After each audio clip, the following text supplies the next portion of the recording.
Back in 1999, I warned about the dot-com bubble when everyone thought I was a dinosaur who didn't understand the new economy. I said then that eventually businesses need to produce earnings. Today, I'm seeing the exact same mania, but this time it's wrapped in artificial intelligence. And what concerns me most is that this bubble might be even more dangerous than the one we saw 25 years ago.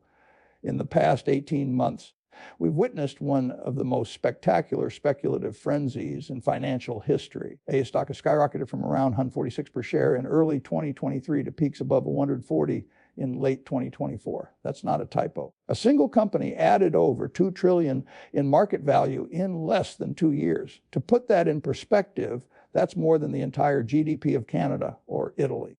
But here's what really keeps me up at night. NVIDIA isn't alone. The entire artificial intelligence sector has become a feeding frenzy where companies simply adding AI to their business description see their stock prices double or triple overnight. We've created over $4 trillion in market value based largely on promises, projections, and PowerPoint presentations rather than proven profits. Let me be absolutely clear about something from the start. I'm not saying artificial intelligence isn't real or important. AI is genuinely transformative technology, just like the internet was in the 1990s. But here's the critical lesson that investors seem to have forgotten. Revolutionary technology doesn't automatically translate into revolutionary investment returns. In fact, history shows us the opposite is often true. The NVIDIA phenomenon, a case study in speculation. Let's start by examining NVIDIA, IVA, the poster child of the AI bubble. NVIDIA is an excellent company. I'll give them that. They've built remarkable technology. Their GPUs have become the picks and shovels of the AI gold rush. Every tech company that wants to build AI models needs NVIDIA chips. That's a powerful position to be in. But let's look at the numbers objectively. The way I've analyzed businesses for over 70 years. In fiscal year 2024, NVIDIA reported revenues of approximately $6 billion, up from $27 billion the previous year. Impressive growth, no question. Their net income was around $1/3 billion. These are strong numbers for any company. Now here's where mathematics meets reality. At its peak valuation, NVIDIA was worth over $3.3 trillion. Think about what that means. The market is saying that NVIDIA is worth 110 times its annual earnings. To justify that valuation, NVIDIA would need to not just maintain this extraordinary growth rate, but accelerate it for many years to come. Let me put this in perspective using a comparison to businesses I understand well. Berkshire Hathaway owns BNSF Railway, one of the largest freight railroads in North America. BNF generates about $24 billion in annual revenue and several billion in earnings. It has irreplaceable infrastructure, thousands of miles of track, rail yards, and equipment that took over 150 years to build. No competitor could recreate BNSF's network. Yet BNSF is worth a fraction of NVIDIA's market cap. Why? Because NVIDIA's valuation isn't based on current earnings or hard assets. It's based on the assumption that AI demand will continue exploding indefinitely, that NVIDIA will maintain its dominant market position, that margins will stay extraordinarily high, and that no competition or technological disruption will emerge. Those are a lot of assumptions. And when you stack assumption on top of assumption on top of assumption, you're not investing anymore. You're speculating. The warning signs are flashing red. Over my 7 decades of investing, I've developed a pretty good sense for when speculation has detached from reality. And right now, every warning sign I know is flashing red in the AI sector. First, let's talk about valuations across the AI landscape. It's not just NVIDIA. Companies like Palantir, which has been around for 20 years and only recently became consistently profitable, trades at over 300 times earnings. C3. Which loses money quarter after quarter, has a market cap in the billions. Dozens of AI startups with no revenue are raising hundreds of millions at billion-dollar valuations. This reminds me exactly of 1999 when companies like Pets.com and Webven were valued at hundreds of millions despite burning cash and having no path to profitability. Everyone said, "You don't understand, this is about eyeballs and market share. Profits will come later." We all know how that story ended. Second, the capital expenditure arms race has reached absurd levels. Microsoft, Google, Amazon and Meta are collectively spending over $200 billion annually on AI infrastructure. That's billion with a B. They're building massive data centers, buying NVIDIA chips as fast as they can be manufactured, and hiring tens of thousands of AI engineers. Now, I understand investing for the future. Berkshire has always been willing to make long-term investments in productive capacity. But here's the question that nobody seems to be asking. What's the return on all this investment going to be? Let's do some simple mathematics. If these companies are spending $200 billion per year on AI infrastructure, they need to generate significantly more than that in additional profits to justify the investment. Where are those profits going to come from? The AI bulls will tell you that AI will revolutionize every industry, increase productivity, and create entirely new markets. Maybe that's true. But I've been around long enough to know that when everyone is making the same bet at the same time, the odds of disappointment increase dramatically. Third, let's talk about the actual revenue being generated from AI. Microsoft reports that its AI services are adding a few $billion in annual revenue. Google's AI products are contributing similar amounts. These are nice numbers, but they're drops in the bucket compared to the capital being invested and the market values being created. OpenAI, which everyone says is leading the AI revolution, reportedly did around $2 billion in revenue in 2023. That's impressive for a young company, but they're burning through billions in compute costs and training expenses. Their latest funding round valued them at $157 billion. That's a valuation to revenue ratio of nearly 80-1 for a company that's not profitable and faces intense competition. Compare that to mature, productive businesses. Coca-Cola generates $43 billion in revenue and $10 billion in profit annually with a market cap around $280 billion. That's a valuation to revenue ratio of about 6.5-1 for a company with established global brands, predictable cash flows, and a century of proven performance. Which would you rather own? A proven business with real earnings or a speculative bet on future AI dominance? Fourth, the insider selling tells you everything you need to know. When I see company executives and venture capital firms selling massive amounts of stock at these elevated prices, I pay attention. They know their businesses better than anyone. If they truly believe their companies were worth current valuations with much higher prices ahead, would they be selling? NVIDIA's CEO Jensen Huang has sold hundreds of millions of dollars worth of stock in the past year through planned trading programs. I'm not criticizing him for this. It's perfectly legal and logical to diversify after such a massive run up. But it tells you that even the people closest to the AI revolution are taking some chips off the table. Throughout history, the best time to sell has been when everyone wants to buy, and the best time to buy has been when everyone wants to sell. Right now, everyone wants to buy AI stocks. That should concern you, the fundamental problem. Who actually makes money? Let me share something I learned early in my investing career. In any gold rush, the people who reliably make money aren't the gold miners. It's the people selling picks and shovels. That was true in the California gold rush of 1849, and it's been true in every speculative boom since then. Right now, NVIDIA is clearly selling the picks and shovels. They're making extraordinary profits because every company wants to stake their claim in the AI gold rush. But here's the critical question. Who's finding gold? Who's actually extracting economic value that justifies all this investment? The AI companies will tell you that their technology creates value by increasing productivity, automating tasks, and enabling new capabilities. And I don't doubt that's true in many cases, but there's a huge difference between creating value and capturing value. Let me illustrate this with an analogy to the airline industry. Air travel has created enormous value for society. It's revolutionized business, tourism, and connected the world in ways that were unimaginable a century ago. The economic value created by aviation is measured in the trillions of dollars. But has air travel been a good investment? The airline industry has been notoriously unprofitable over its history.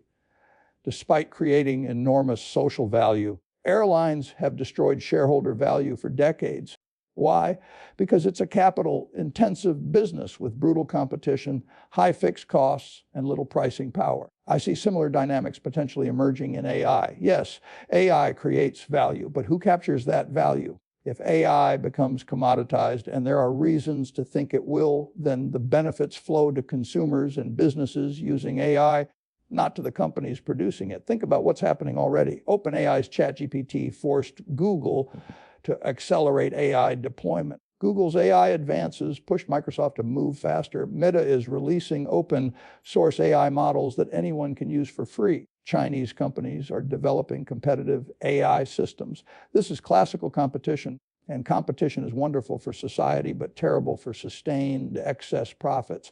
When everyone is competing in the same space with similar technology, margin get compressed. That $3 billion in annual earnings that NVIDIA is generating today, I'd bet a substantial sum that those margins won't persist at current levels for a decade. The capital expenditure trap. Here's something that really concerns me about the current AI frenzy, the capital expenditure arms race among big tech companies. Microsoft, Amazon, Google, and Meta are locked in a competition where none of them can afford to fall behind in AI investment. This reminds me of the telecom bubble in the late 1990s and early 2000s. Telecom companies spent hundreds of billions of dollars laying fiber optic cable, building out networks, and buying spectrum licenses. The technology was real. The infrastructure was useful. The problem was that everyone was making the same massive bet at the same time. What happened? Massive overcapacity. Too much infrastructure, not enough revenue to support it. Companies like WorldCom, Global Crossing, and dozens of others went bankrupt, wiping out hundreds of billions in shareholder value. The fiber optic cables they laid are still in use today, creating value for society. But the investors who funded that build-out lost everything. I see the same risk today with AI data centers. Every major tech company is building enormous facilities filled with NVIDIA chips. They're spending tens of billions on infrastructure that might be obsolete in a few years if more efficient AI architectures emerge. They're locked in a prisoner's dilemma where they each feel compelled to keep investing, even if the collective return on all this capital will be disappointing. Let's run through a thought experiment. Say the big tech companies collectively spend $1 trillion on AI infrastructure over the next 5 years. That's not an unrealistic number given current trajectories. For that investment to make sense, they need to generate, let's say, the $150 billion annually in additional profit attributable to AI. That's assuming a modest 15% return on invested capital. The $150 billion in new annual profits from AI within a few years. Where's that going to come from? Which industries are going to get disrupted? Which existing profit pools are going to shift to AI companies? And most importantly, are we sure that AI companies will capture that value rather than it flowing to consumers through lower prices and better products? These are questions that need answers, not hand-waving about exponential growth and transformative technology. The productivity paradox, let me address one of the main arguments AI bulls make, that AI will drive a productivity revolution that justifies current valuations. They point to how AI can automate tasks, generate code, write content, and analyze data faster than humans ever could.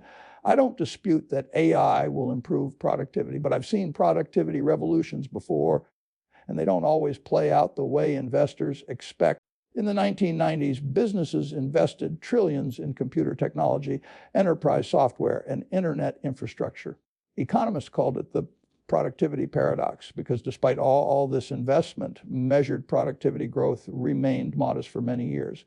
Eventually, productivity did improve as businesses learned how to actually use the technology effectively. But here's the thing, most of the economic gains from that productivity improvement didn't go to the technology companies that built the tools. The gains went to the businesses and consumers who used those tools to work more efficiently and access better services. Microsoft made good money selling Windows and Office. Cisco made good money selling networking equipment.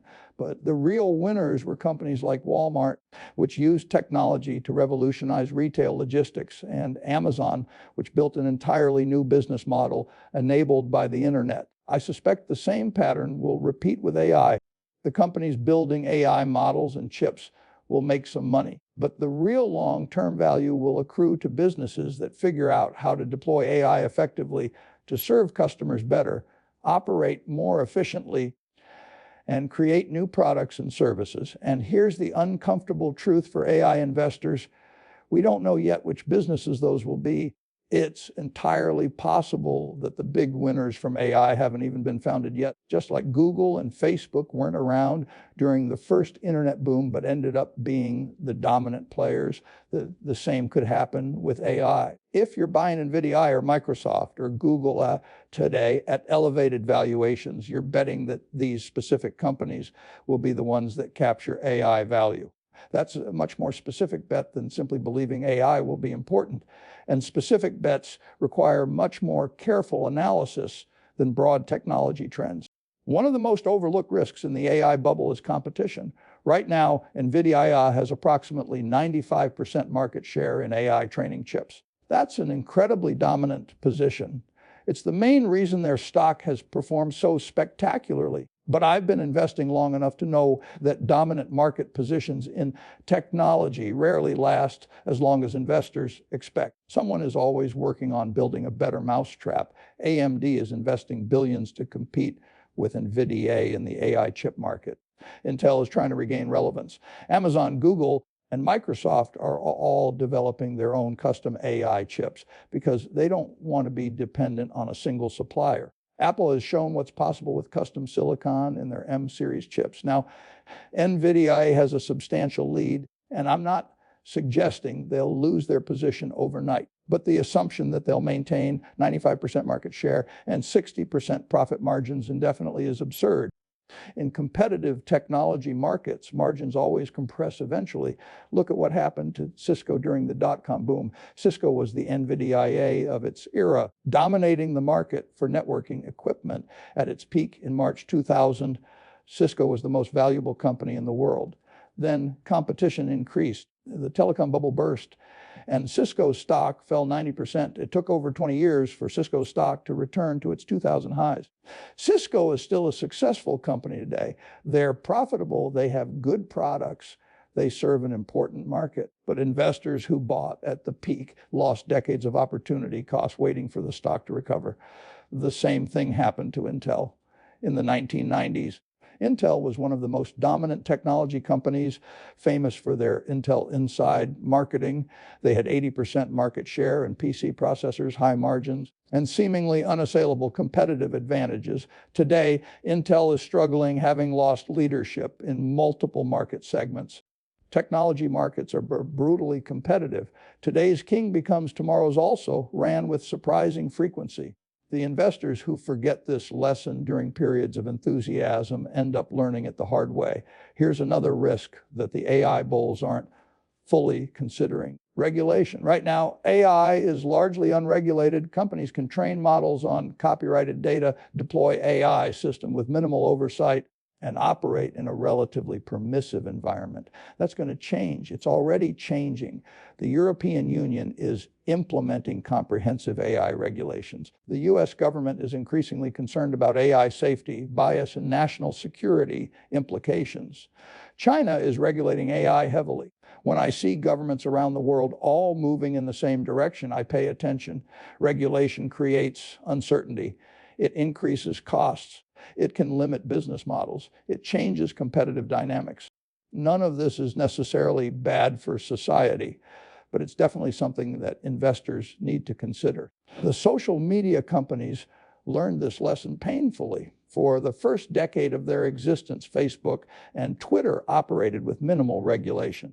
Then came concerns about privacy, misinformation, content moderation, and antitrust. Suddenly, these companies faced serious regulatory headwinds that they hadn't priced in. AI regulation could be even more complex. We're talking about technology that could potentially automate millions of jobs, make life or death decisions in healthcare and criminal justice, and even pose existential risks if the AI safety researchers are to be believed. I'm not predicting how this will play out. I'm simply pointing out that regulatory risk is real, substantial, and largely unpriced in current AI valuations. When you're paying 100 times earnings for a company, you're assuming everything goes right. Regulatory headwinds definitely don't count as everything going right. What history teaches us about revolutionary technology? Let me take you back through some history, because these lessons keep repeating and people keep forgetting them. In the 1840s, railroads were the revolutionary technology that would transform commerce and connect the nation. Investors poured money into railroad companies. Stock prices soared. It was called railway mania, particularly in Britain, and then it all collapsed. Dozens of railroad companies went bankrupt. Investors lost fortunes. But here's the interesting part. The railroads did transform society exactly as predicted. The economic value created by rail transportation was enormous. The problem was that most of that value didn't go to the railroad investors. It went to the farmers who could ship their goods to distant markets, the factories that could access raw materials and customers more efficiently, and the consumers who benefited from lower prices. The same pattern repeated with automobiles. In the early 1900s, there were over 2,000 car manufacturers in the United States. Everyone could see that automobiles would revolutionize transportation. Investment money poured in. And then 99% of those companies failed. Only a handful survived, and even they went through bankruptcy and restructuring multiple times. Again, the economic value created by automobiles was enormous. Our entire modern economy is built around automotive transportation. But did automotive investors get rich? Most of them lost everything. The telephone, radio, television, personal computers, the internet, every revolutionary technology follows the same pattern. Massive investment, enormous social value creation, but disappointing returns for most investors who buy during the hype phase. The internet example is particularly relevant because it's most recent and many investors today lived through it. In 1999, everyone knew the internet would be huge. That wasn't in question. The question was which companies would win and what valuations were appropriate. Investors bid up anything with "come" in the name. Companies that had no path to profitability were valued at billions. The NASDAQ peaked above 5,000 in March 2000. Then reality set in. The NASDAQ fell 78% from peak to trough. It took 15 years to recover those highs. Was the internet revolutionary? Absolutely. Did it create enormous economic value? Beyond question. Did investors who bought at the peak make money? No, they lost their shirts, even though they were right about the technology being transformative. That's the critical lesson. Being right about the technology doesn't mean you'll make money investing in it, especially if you're buying during a speculative bubble at elevated valuations. Let's get specific about AI revenues, because this is where the rubber meets the road. For all the hype about AI being the biggest technological revolution since the internet, the actual revenue being generated is surprisingly modest. OpenAI, which operates ChatGPT and is considered the leader in large language models, is projected to hit around $304 billion in revenue for 2024. That's impressive growth from essentially zero a few years ago, but they're spending billions on compute costs and losing money on many customer accounts. They reportedly lose money on ChatGPT Plus subscriptions because the compute costs exceed the subscription fees. Microsoft's AI services across Azure and their Copilot products are adding several $billion in annual revenue. Google's AI offerings are similar. These are nice numbers for individual product lines, but they're small relative to the capital being invested and the market values being created. Think about it this way: the combined market cap increase of NVIDIA, Microsoft, Google, Amazon, and Meta over the past 2 years due to AI enthusiasm is somewhere around $45 trillion. That means investors have created $4 to $5 trillion in paper wealth betting on AI. For that to make sense, these companies collectively need to generate hundreds of billions in additional annual profits from AI, not revenue, profits. Where's that going to come from? The AI bulls will say, we're still early. AI adoption is just beginning. Revenue will explode, maybe. But that's speculation, not analysis. That's hoping, not investing. I prefer to invest based on what businesses are earning today and conservatively projecting future growth, rather than betting on explosive growth that might or might not materialize. Here's something that doesn't get discussed enough The AI bubble is happening in a very different financial environment than previous tech bubbles. Interest rates are significantly higher than they were during the pandemic. The Federal Reserve has made clear that rates will stay elevated to combat inflation. This has enormous implications for speculative assets. When money is free and easy, speculation flourishes. During the pandemic, with interest rates near zero and the Fed printing trillions of dollars, investors had excess cash and nowhere else to put it. That fueled the bubble in everything crypto, meme stocks, SPACs, and yes, AI. But now you can earn 5% risk-free on treasury bills. That's your opportunity cost. Every dollar you invest in speculative AI stocks is a dollar not earning a safe 5% return. This changes the calculation dramatically. In a zero interest rate environment, investors might accept minimal earnings and hope for future growth. But when safe alternatives yield 5%, you need much more compelling valuations to justify the risk. Additionally, many AI companies have financed their growth with debt. Data centers are expensive. AI chip purchases are expensive. When companies borrowed money at 2–3% interest rates, that was manageable. But now, borrowing costs are significantly higher, which pressures margins and makes the path to profitability steeper. The commercial real estate market is already cracking under the pressure of higher interest rates. We're seeing stresses in other highly leveraged sectors.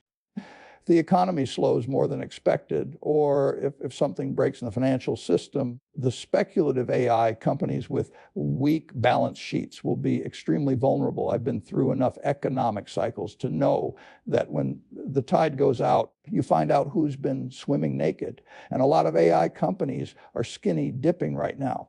What the smart money is doing, actions speak louder than words. So let's look at what sophisticated investors are actually doing, not what they're saying publicly. Berkshire Hathaway has over $325 billion in cash in short-term investments. That's a record high. People ask me constantly why we're not investing that money. The simple answer is that we can't find opportunities that meet our standards for value and safety at current prices. I'm not sitting on cash because I'm bearish on America or pessimistic about the future. I'm sitting on cash because current valuations don't make sense given the level of uncertainty and risk. When I can earn 5% risk-free on that cash, I'm in no hurry to deploy it into overvalued markets. Other value-focused investors are doing the same thing. They're building cash positions, waiting for better opportunities. Meanwhile, the momentum investors and speculators are fully invested, chasing AI stocks higher. History tells us which approach works better over the long term. During euphoric markets, the value investors look foolish and out of touch. But when the cycle turns, cash becomes king and patience is rewarded. Look at what happened during the dot-com bubble. Value investors like myself underperformed dramatically in 1998 and 1999.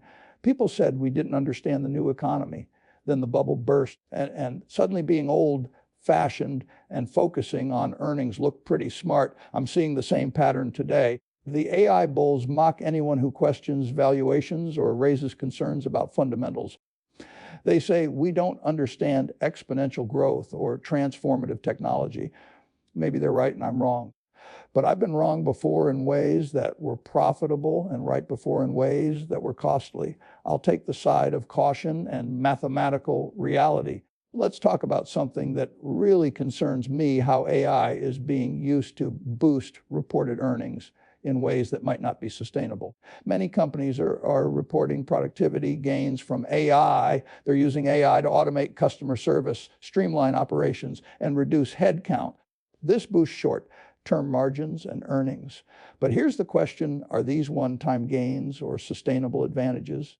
If your company fires 20% of customer service staff and replaces them with AI chatbots, you get a one-time boost to earnings. But so does every one of your competitors who does the same thing. Your relative competitive position hasn't improved. It's like when every retailer moved online. Yes, you could operate more efficiently without as many physical stores, but if everyone does it, no one has a sustained advantage. The efficiency gains get competed away through lower prices. I'm seeing this pattern already in certain sectors. Companies implement AI, boost margins temporarily, then competition forces them to pass savings to customers. The long-term benefit accrues to consumers, not shareholders. This is wonderful for economic efficiency and consumer welfare, but it doesn't justify the sky-high valuations being placed on AI companies. So after all this analysis, what should investors actually do? Let me give you some straightforward advice based on 7 decades of experience. First, assess your own holdings honestly. If you own AI stocks, ask yourself a simple question: would I buy more at current prices? If the answer is no, seriously consider selling. The prices you paid in the past are irrelevant. What matters is whether the investment makes sense at today's price. Second, don't confuse a good company with a good investment.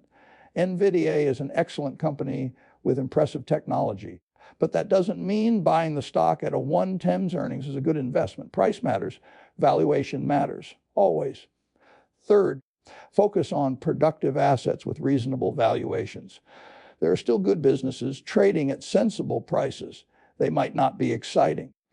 They might not have AI in their description, but if they generate solid earnings, have sustainable competitive advantages, and trade at reasonable multiples, they're better investments than speculative AI stocks.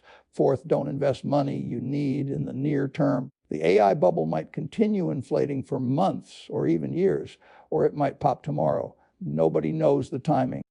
If you need money in the next few years for retirement, a house down payment, or your children's education, don't gamble it on speculative stocks. Fifth, diversify broadly. Don't put all your eggs in the AI basket. Even if AI does revolutionize the world, you don't know which specific companies will win. Broad diversification across industries, asset classes, and geographies protects you from being spectacularly wrong about any single bet. Sixth, keep your emotions in check. The hardest part of investing isn't the analysis, it's managing your own psychology. When everyone around you is getting rich from AI stocks, the fear of missing out is overwhelming. But remember that markets go through cycles. What goes up eventually comes down. Seventh, be patient. Good opportunities always come to patient investors. When the AI bubble deflates, and it will eventually, there will be chances to buy quality businesses at reasonable prices. Having cash available when everyone else is panicking is one of the greatest advantages in investing. I don't know when the AI bubble will burst. Nobody does. Markets can stay irrational longer than you expect. The bubble could continue for months or even another year if momentum persists and the Federal Reserve cuts rates. But I do know this: the mathematical reality always prevails eventually. Companies need to generate earnings that justify their valuations. Investors need to earn returns that compensate them for the risks they're taking. When speculation gets too detached from fundamentals, a correction is inevitable. The signs are all there: extreme valuations, massive capital expenditures with uncertain returns, speculative fever among retail investors, insider selling by company executives, competition increasing, regulatory uncertainty growing. When the bubble bursts, it will be painful. Trillions in market value will disappear. Companies that seemed invincible will stumble. Investors who bought at the peak will lose substantial portions of their wealth. But just like previous bubbles, life will go on. AI technology will continue developing. The useful applications will thrive. The real economy will benefit from genuine innovation. What will change is that valuations will return to earth. Companies will be judged on earnings, not promises. For those who've been prudent, who've maintained cash, who've avoided the speculation, opportunities will emerge from the ashes. That's always how it works. The best investments often come after the worst crashes. As I close, I want to emphasize something important. I don't take pleasure in warning about bubbles. I don't enjoy seeing people lose money, but I feel a responsibility to speak truth based on decades of experience. The AI bubble reminds me of every speculative mania I've witnessed in my life. The details change, the technology evolves, the rationalizations become more sophisticated, but the fundamental pattern remains: constant greed overwhelms reason. Speculation masquerades as investing. Prices detach from value, and eventually gravity reasserts itself. This time won't be different. It never is. AI will be important. AI will create enormous economic value, but that doesn't mean buying AI stocks at current valuations is wise. Most of the investors chasing AI stocks today will be disappointed by their results over the next decade. The principles of successful investing haven't changed. Buy productive assets at reasonable prices. Understand what you own. Be patient. Avoid speculation. Focus on earnings, not excitement. These principles worked in the 1950s when I started investing. They worked through the 60s, 70s, the 80s, 90s, and 2000s. They'll work in the 2020s and beyond. The AI bear market is coming. Maybe not today, maybe not this month, but it's coming as surely as night follows day. When it arrives, the same people who mocked caution and celebrated speculation will be wondering what went wrong. Don't let that person be you. Focus on value. Be patient. Protect your capital. And remember, it's far better to miss out on speculative gains than to suffer speculative losses. The first costs you opportunity. The second costs you capital that can never be recovered. Good luck. And remember, rationality always prevails eventually. The question is whether you'll be positioned to benefit when it does.